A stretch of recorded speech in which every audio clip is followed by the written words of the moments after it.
आज रायगडावर भव्य सोहळ्याचं आयोजन करण्यात आलंय आणि देशभरातून हजारोंच्या संख्येने शिवभक्त गडावर दाखल झालेत।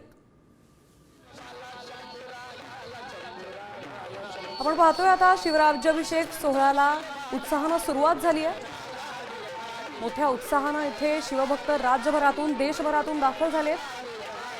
पारंपरिक पोशाखात आणि अत्यंत आकर्षक सजावटीने आता रायगड सजवलेला आहे। शिवराज्याभिषेक सोहळ्याची तयारी गेल्या आठवडाभरापासून इथे सुरूच होती।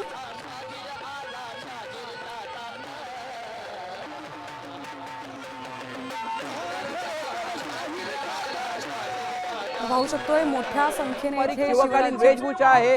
त्या वेशभूषेमध्ये काही मंडळ या ठिकाणी आलेले आहेत आणि त्यांचा वेश म्हणाल तर अगदी मावळ्यापासून तर वेगवेगळे जे शिलेदार होते भालदार होते त्यांचे देखील वेश परिधान केलेले आहेत। हत्यार अगदी शिवकालीन हत्यार देखील कमरेला बांधले आहेत आणि दांडपट्टा असेल तलवार असेल भाले असेल असे अनेक हत्यार आणि पारंपरिक वेशभूषेने या सोहळ्याला लावलेली हजेरी आहे। आपल्यासोबत दादा आहेत। दादा आपण कोणता वेश परिधान केलेला आहे? हे आमचे पारंपरिक वेश आहे। आमचा रणमर्द शिलेदार म्हणून समूह आहे।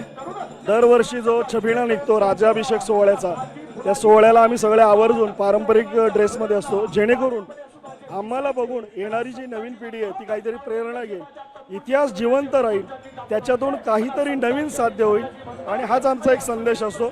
आणि याचं एक औचित्य साधून जी जुनी कालवशी झालेली जी शस्त्र आहेत ती आमच्या माध्यमातून नवीन पिढीला बघायला मिळतात। आता आपण शस्त्राचा विषय केलाय। आपल्या कमरेला कोणकोणती शस्त्र लावली जातात? या मराठा तोफ आहेत, पूर्ण सोन्याचं काम असलेल्या तोफ आहेत। ही कट्यार आहे, सोन्याचं पूर्ण काम आहे। हे वीराचा टाक आहे, खंडोबाचा टाक आहे। अशा प्रत्येकाचे जे दागिने किंवा जे अलंकार घातलेले सगळे पारंपरिक पद्धती